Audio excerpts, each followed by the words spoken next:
नमस्कार, मैं हूं आपका दोस्त विजय विद्रोही। आप मुझसे जुड़ चुके हैं, इसके लिए आप सबका तहे दिल से शुक्रिया।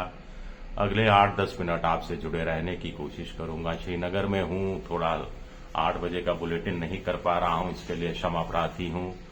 सोमवार से फिर रेगुलर 8 बजे का बुलेटिन शुरू होगा। बड़ी खबर है एक तस्वीर को लेकर।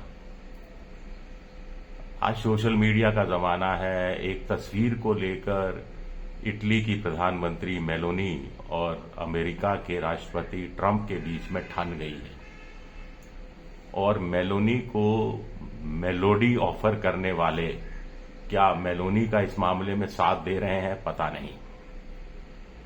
दरअसल ट्रंप ने यह कहा कि मेलोनी मुझसे साथ साथ तस्वीर खिंचवाने के लिए भीख मांग रही थी, तरस रही थी। मैं नहीं तस्वीर खिंचवाना चाहता था। आखिर क्यों नहीं तस्वीर खिंचवाना चाहते थे? आपकी राइट विंग विचारधारा, मेलोनी की राइट विंग विचारधारा। मेलोनी ने जब शपथ ली थी, आप खास तौर से इटली में गए थे, लेकिन क्या खुंदक है कि ट्रंप ने कह दिया कि मेलोनी मेरे पीछे पड़ गई कि तस्वीर साथ साथ होनी चाहिए। तो फिर मुझे भी तरस आ गया और मैंने तस्वीर खिंचा ली। मेलोनी ने कह दिया कि ना मैं ना इटली कभी भीख मांगना स्वीकार करते हैं, हम कोई भीख नहीं मांगते। ट्रंप बदमिजाज आदमी हैं, अपने साथी देशों के साथ इस तरह का व्यवहार करते हैं, ये उनकी आदत का हिस्सा बन गया है। यही मेलोनी है G7 के देश में जब वो पहुंची थी तो मोदी जी ने इंस्टाग्राम का कुछ उल्लेख किया था और फिर मेलोनी ने कहा था कि इंस्टाग्राम पर सबसे पॉपुलर कपल है हम। कपल यानी मेलोनी और मोदी कपल है, पॉलिटिशियन है, ये नहीं कहा।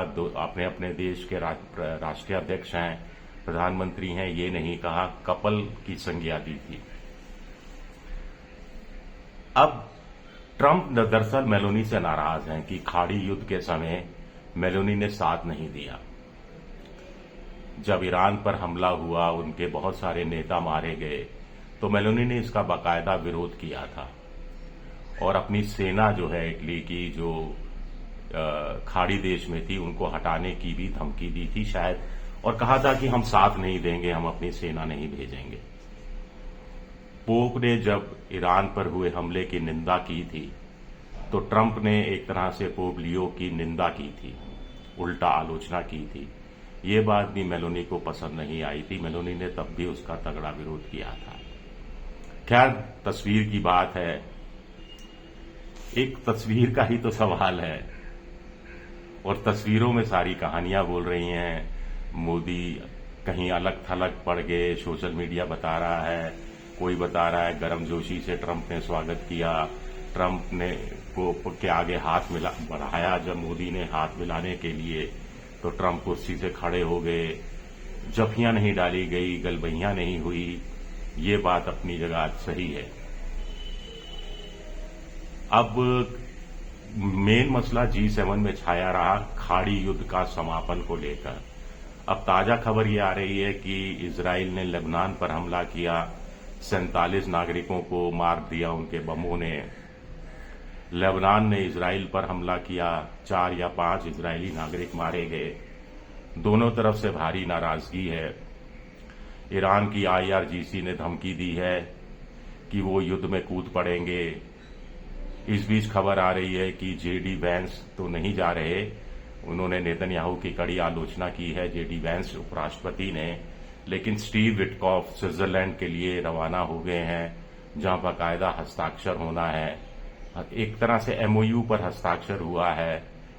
गाड़ी पटरी पर है लेकिन आउटर पर खड़ी हुई है, रेड लाइट है, और ये नेतन्याहू ने रेड लाइट लगा रखी है और ट्रंप ही इस रेड लाइट को ग्रीन लाइट में बदल सकते हैं और ट्रंप से यही उम्मीद की जा रही है। ट्रंप लगातार नेतन्याहू पर दबाव डाल रहे हैं। ताजा खबर है कि लेबनान और इजराइल के बीच में फिर दोनों देशों को समझाया गया है और इजराइल अब लेबनान पर हमले नहीं करने की बात कर रहा है। तो कहानी आगे बढ़ती दिखाई दे रही है, धीरे धीरे झटके खाती रहेगी। हरमुज की खाड़ी खोलने का सिलसिला भी धीरे धीरे खुल गया है, शुरू हो गया है। वहां पर जो माइंस बिछाई गई हैं उनको हटाने का काम तेजी से चल रहा है। नौसेना का ब्लॉकेड अमेरिका ने अपनी तरफ से खोल दिया है। ट्रंप की आलोचना उनके यहां रिपब्लिकन पार्टी के नेता भी कर रहे हैं। चलिए भारत पहुंचते हैं। भारत में डीके शिव कुमार कर्नाटक के मुख्यमंत्री ने वो कर दिखाया जो कांग्रेस के बड़े बड़े दिग्गज नहीं कर पाए, और इससे बड़ा आश्वासन मिला कि पार्टियां तोड़ने में, घुड़मंडी सजाने में, विधायक सांसद तोड़ने में कांग्रेस के पास भी एक नेता मौजूद है। यानी एकाधिकार बीजेपी के पास नहीं है, अमित शाह, मोदी, नितिन नवीन के पास नहीं है। अब इसको राहत की खबर माना जाए भारत के लोकतंत्र के लिए, या और ज्यादा आफत की खबर माना जाए भारत के लोकतंत्र के लिए, आप फैसला कीजिए। कर्नाटक में एमएलसी के, विधान परिषद के जो सदस्य होते हैं, उनके चुनाव का मसला था, और डीके शिव कुमार ने जो विपक्षी कैंप है यानी बीजेपी और जेडीएस है, उसके करीब 11 एमएलसी तोड़ लिए, अपने पक्ष में वोटिंग करा ली। अब दोनों आपस में भिड़े हुए हैं। जेडीएस का कहना है उनके सिर्फ 3 टूटे, बाकी 7 या 8 बीजेपी के टूटे। बीजेपी का कहना है 4 या 5 उनके टूटे, बाकी जेडीएस के ज्यादा टूटे। खैर, बीजेपी ने इस मसले को सीरियसली लिया है, लिया भी जाना चाहिए। जो काम वो कर रहे हैं, जिसका उन्होंने पेटेंट अधिक ले लिया है एक तरह से, वो काम अगर कांग्रेस भी करने लगी और कर्नाटक से शुरू हुआ सिलसिला और ज्यादा बढ़ गया, तो फिर बीजेपी की ये यूएसपी भी खत्म हो जाएगी। खैर, डीके शिव कुमार की चर्चा हर जगह हो रही है। कुछ लोग कह रहे हैं कि उनको राष्ट्रीय अध्यक्ष बना दो, उनको कांग्रेस का जो महासचिव संगठन बना दो। बहुत सारी बातें अब कही जाने लगी हैं, लेकिन टिट फॉर टैट की राजनीति है ये अपनी तरह से। बीजेपी को हालांकि टीएमसी के 20 सांसद मिले हैं, उद्धव ठाकरे के 6 सांसद मिले हैं, 20 और 6 26 सांसद बढ़ गए हैं। ये उनके लिए कामयाबी हो सकती है, लेकिन उससे वो 2/3 के बहुमत तक लोकसभा में पहुंचती हुई दिखाई नहीं दे रही है। तो एक तरह से प्रतीक की लड़ाई चल रही है। राहुल गांधी 55 साल के हो गए हैं, राजनीति में परिपक्व हुए हैं। कभी पप्पू जैसी छवि थी, अब परिपक्व नेता की छवि है। ये एक बड़ा परिवर्तन है, लेकिन ये परिवर्तन कांग्रेस तक सीमित रहेगा, विपक्षी पार्टियों को भी अपने साथ मिलाने तक सीमित रहेगा। मोदी का अल्टरनेट बनने की दिशा में क्या आगे बढ़ेगा, ये चंद सवाल उठते हैं जिसका जवाब मिलना अभी बाकी है। शुक्रिया, बहुत बहुत शुक्रिया मेरा वीडियो देखने के लिए। पसंद आए तो लाइक कीजिए, सब्सक्राइब कीजिए, शेयर कीजिए। आप मेंबरशिप ड्राइव में भी जा सकते हैं। शुक्रिया, बहुत बहुत शुक्रिया।